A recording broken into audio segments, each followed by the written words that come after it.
The sun beat down mercilessly on the Namibian scrubland as Jake Mercer wiped sweat from his brow, surveying the dry riverbed cutting through his ranch. The drought had been brutal this season, cracking the earth into puzzle pieces and driving wildlife closer to human settlements in desperate search of water. He'd been checking fences when he heard it, a sound so faint he almost missed it beneath the whisper of wind through acacia thorns. A cry, high-pitched, desperate, weakening. Jake froze, listening. There it was again, coming from a cluster of rocks near the dried stream bed. His boots crunched against sun-baked clay as he approached cautiously. Living in big cat country meant every unusual sound warranted respect and distance, but this wasn't the growl of something dangerous. This was the plea of something dying. Behind a boulder barely larger than his torso, Jake discovered the source. A tiny creature, no bigger than his hand, lay trembling in the shade.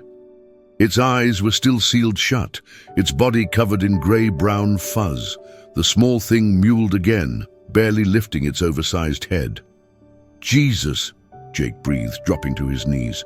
His first thought was puppy, some wild dog's abandoned runt left behind when the pack moved on.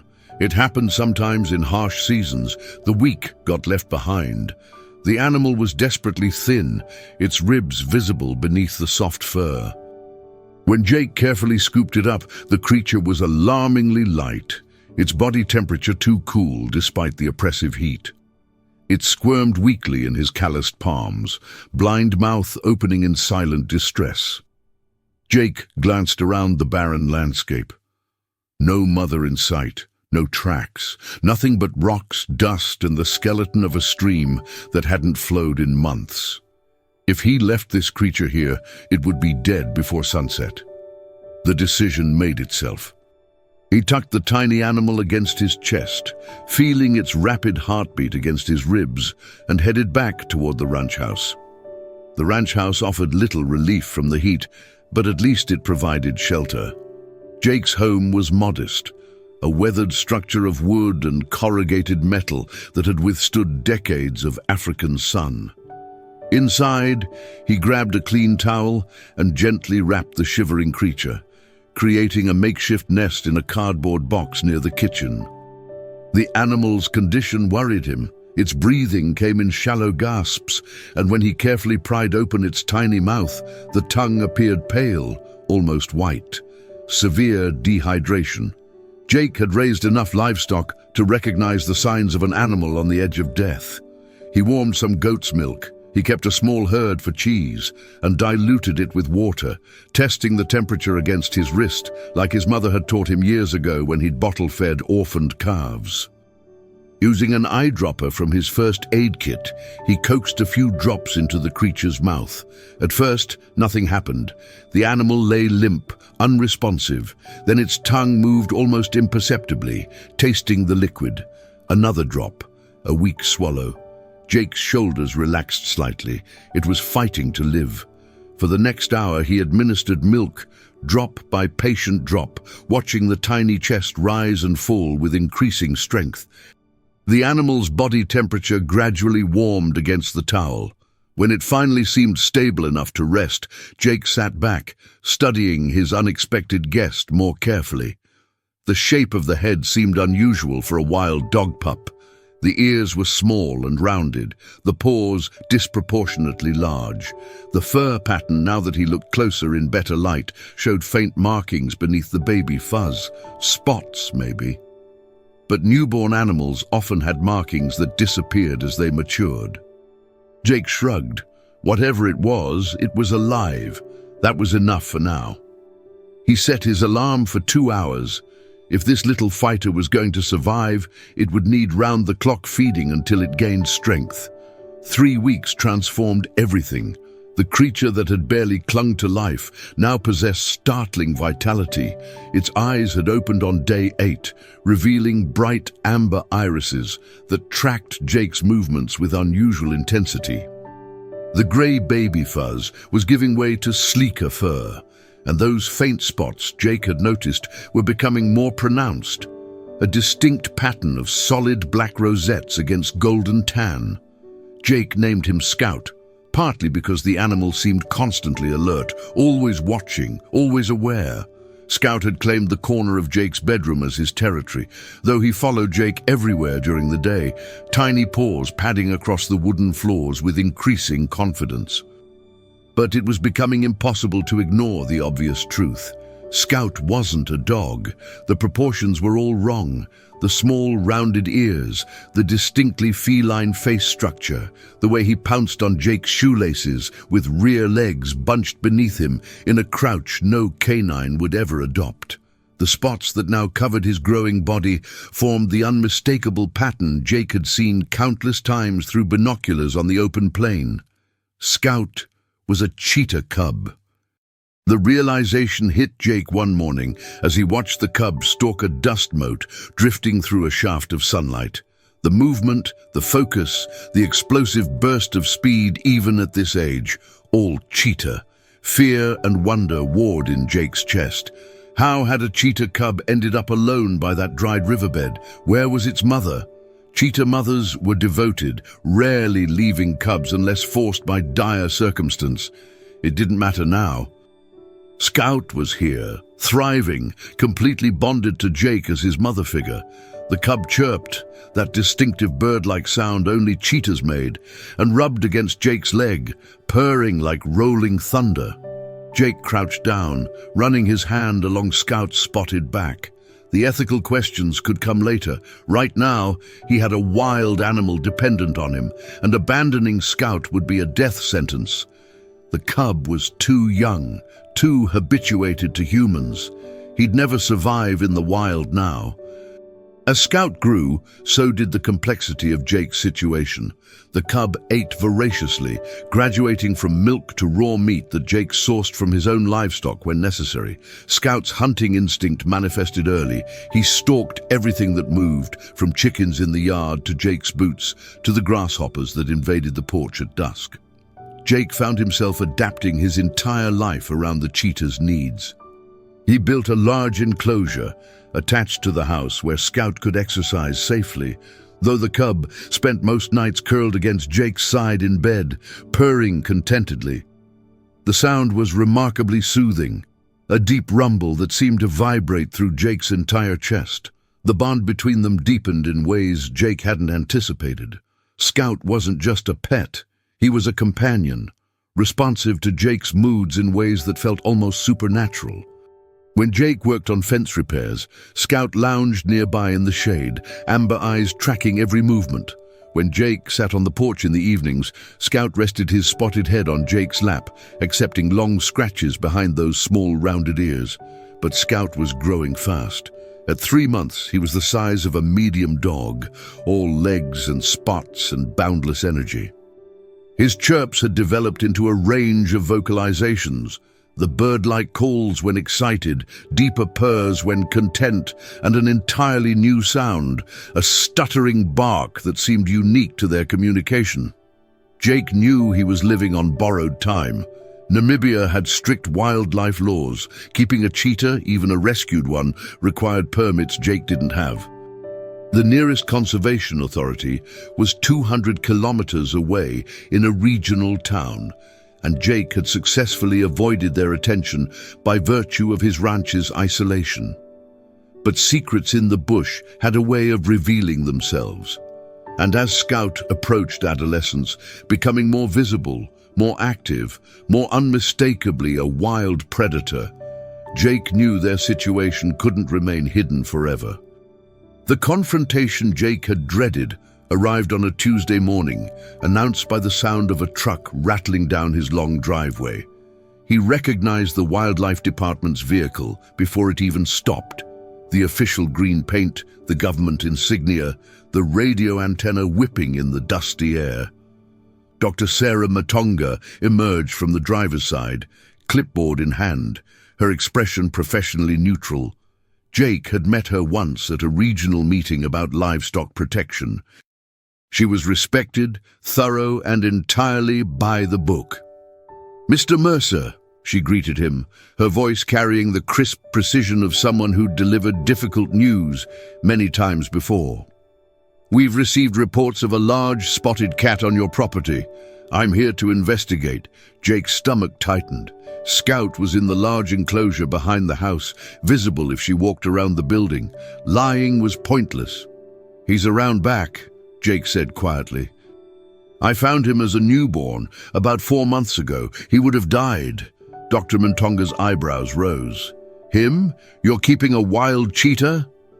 They walked together to the enclosure. Scout was sprawled in the shade, but the moment he saw Jake, he bounded over, chirping enthusiastically, pressing against the fence where Jake's hand automatically reached through to scratch his head.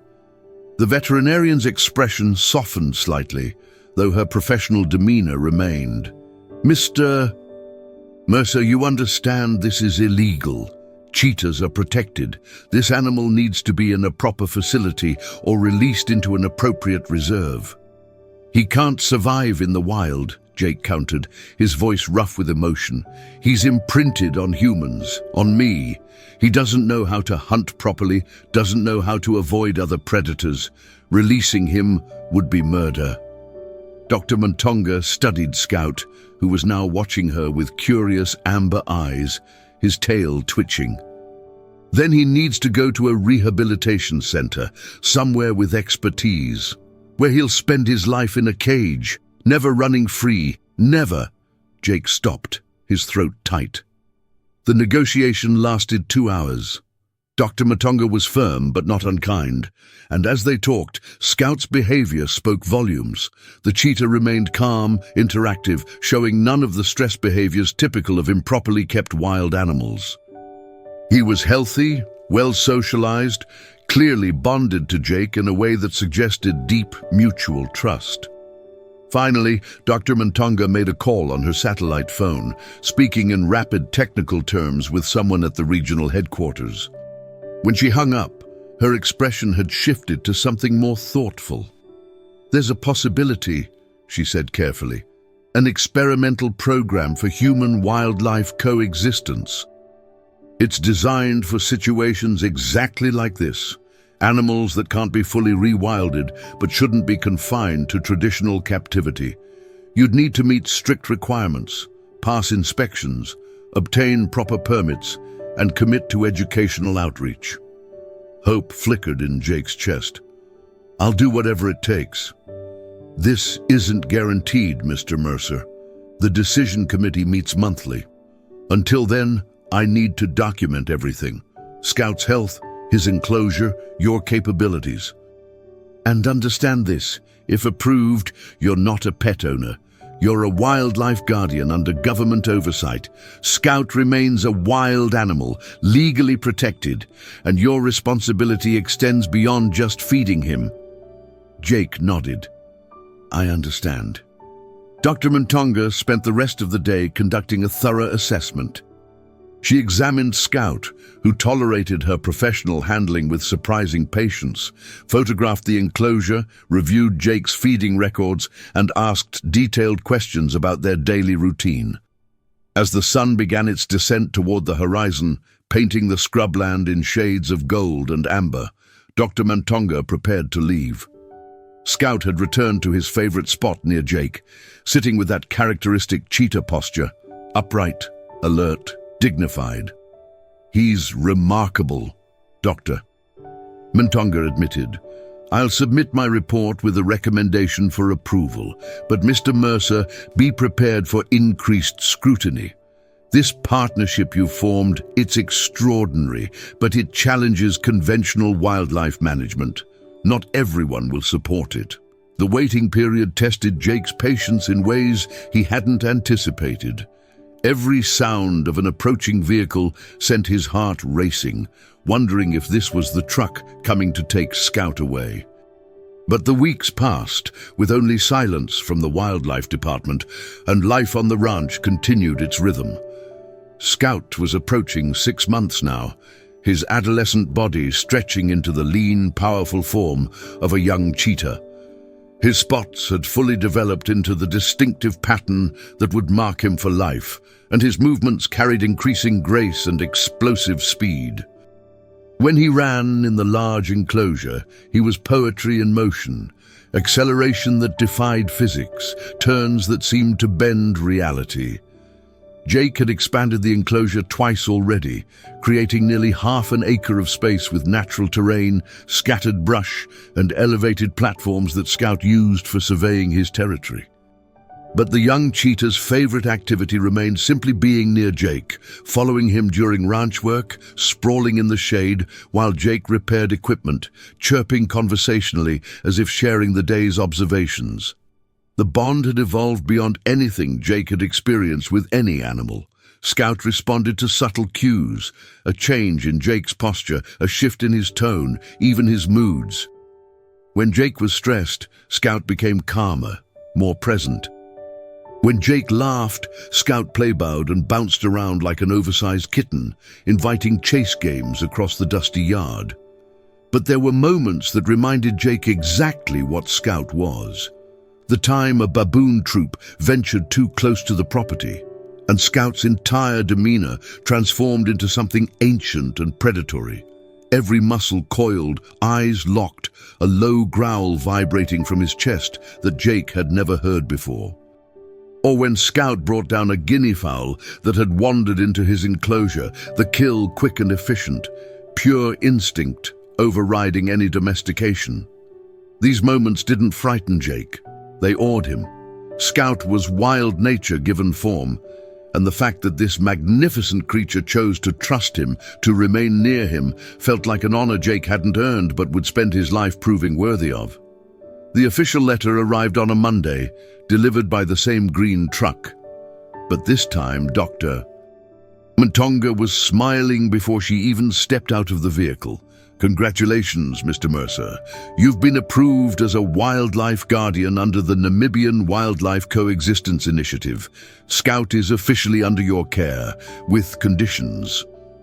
Relief flooded through Jake so powerfully his knees almost buckled. Scout, sensing his emotional shift, bounded over and headbutted Jake's leg in that affectionate gesture he'd developed, purring like distant thunder. Dr. Montonga handed over a thick folder. "These are your permits, guidelines, and requirements. Monthly health checks, quarterly inspections, mandatory incident reporting, and a commitment to public education sessions twice a year. Scout must remain on your property unless transported by authorized wildlife personnel. You'll need to maintain detailed records of his diet, behavior, and any interactions with wildlife or visitors." "Done," Jake said immediately. "All of it. Whatever keeps him safe and legal." "There's one more thing," Dr. Montonga added, her expression becoming more serious. "Part of the program's mission is to demonstrate that humans and wildlife can coexist successfully. You and Scout. You're going to be ambassadors. That means media attention, school visits, conservation talks. The committee approved this because they believe your story can change hearts and minds about predator conservation." Jake looked down at Scout, who gazed back with those remarkable amber eyes, completely trusting, completely present. The cheetah had no concept of permits or programs or public perception. He only knew the man who'd saved his life, who fed him and protected him and treated him with the respect his wild nature deserved. "We'll do it," Jake said quietly. "If it helps other animals like Scout, we'll do whatever you need." Dr. Montonga extended her hand. "Then welcome to the program, Guardian. This is just the beginning." The first challenge came sooner than expected. A film crew from a conservation documentary series requested access to Jake's ranch, wanting to feature Scout's story as part of a broader piece on wildlife rehabilitation. Jake was hesitant. Scout had never been around large groups of strangers, and the stress might be dangerous for everyone involved. But Dr. Montonga encouraged him. "This is exactly the kind of outreach the program envisions. Scout needs to become comfortable around controlled human activity, and honestly, people need to see what proper wildlife guardianship looks like." The crew arrived on a clear morning, their equipment looking impossibly complex and intrusive against the simple landscape of Jake's ranch. Scout immediately tensed, his body language shifting to alert wariness as strangers emerged from vehicles. Jake approached the enclosure slowly, speaking in the calm, low tones Scout associated with safety. "Easy, boy. They're just here to meet you. No one's going to hurt you." The cheetah remained pressed against the far fence, every muscle coiled, ready to flee or fight. Jake entered the enclosure alone, ignoring the cameras, focusing entirely on Scout. He sat in the dust, not approaching, just being present, waiting. 5 minutes passed. 10. The film crew stayed silent, respectfully distant. Then Scout took a tentative step forward. Another. He approached Jake from the side, sniffing the air, testing this new situation.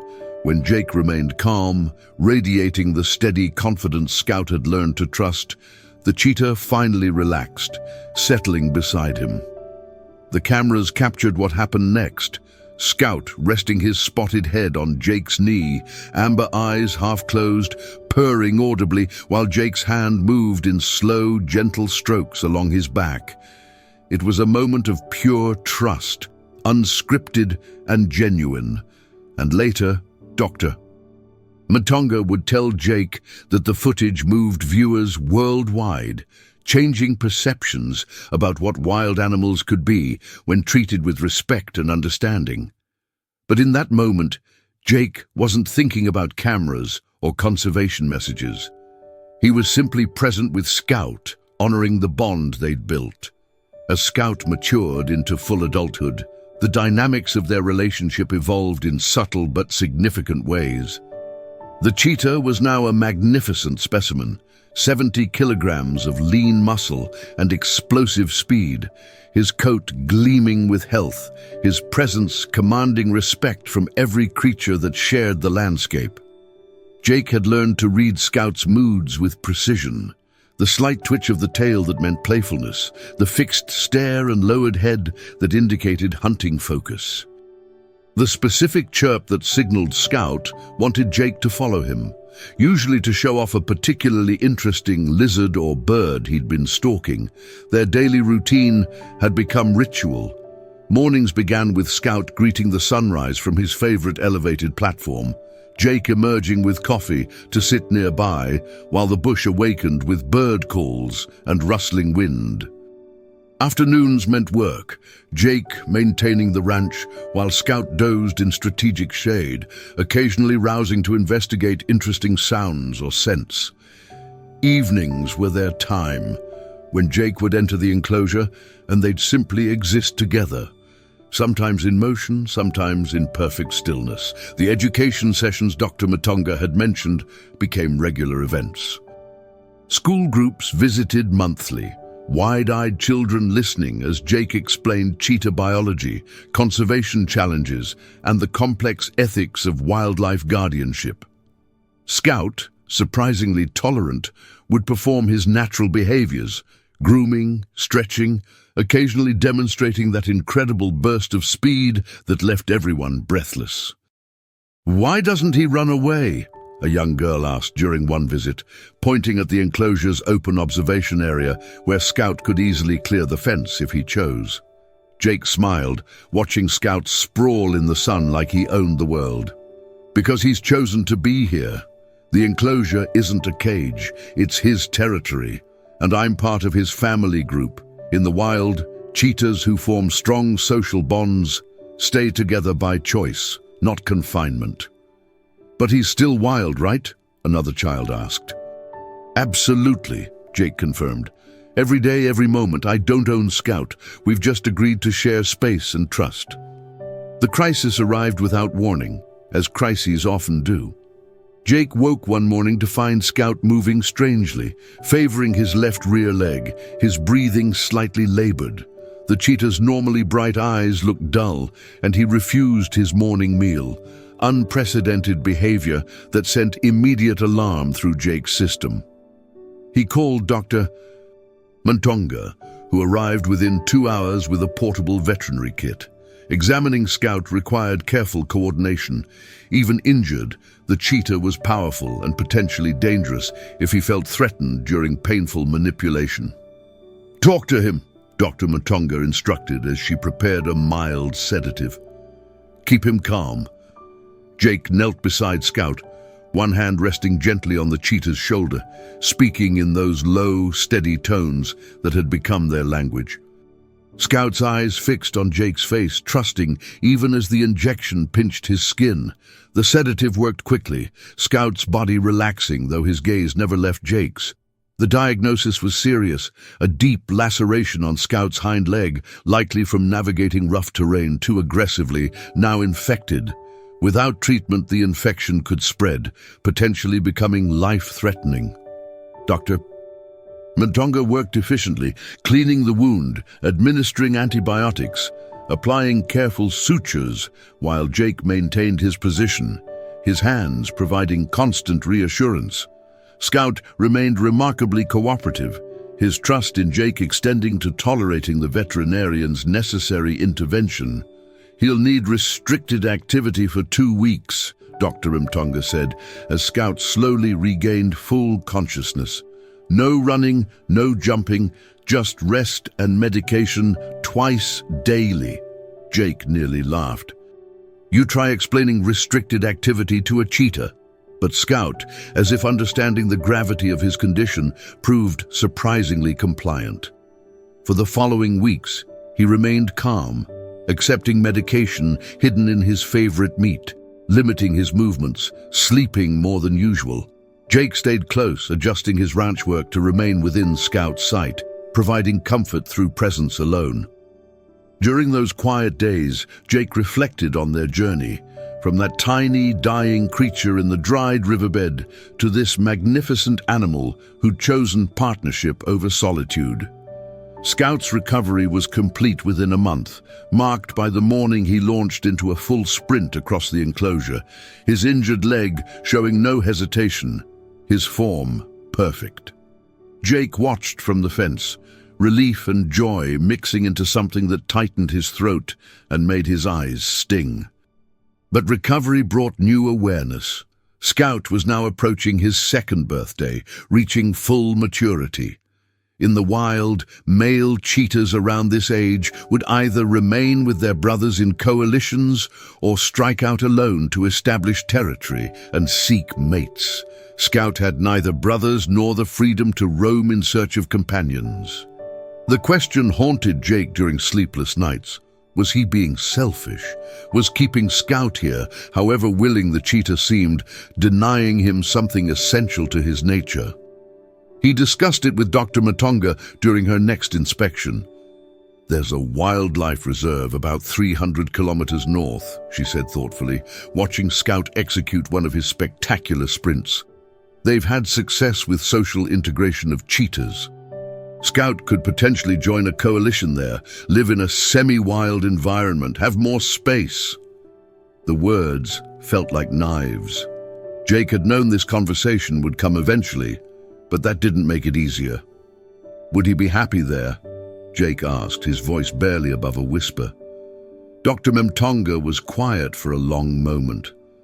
"Honestly, I don't know. Scout's case is unique. He's bonded to you in ways that don't fit standard wildlife behavioral models.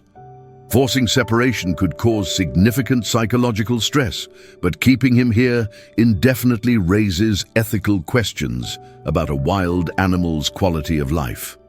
They stood together, watching Scout investigate a particularly interesting rock formation, his movements fluid and purposeful.